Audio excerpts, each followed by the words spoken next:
আচ্ছা ভালো লাগে কি লাগে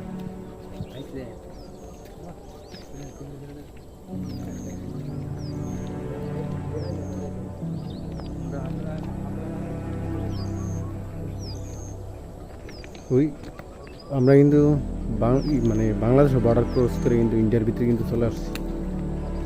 এই ইন্ডিয়ার রেলের যে সিগন্যালটা দেখছেন,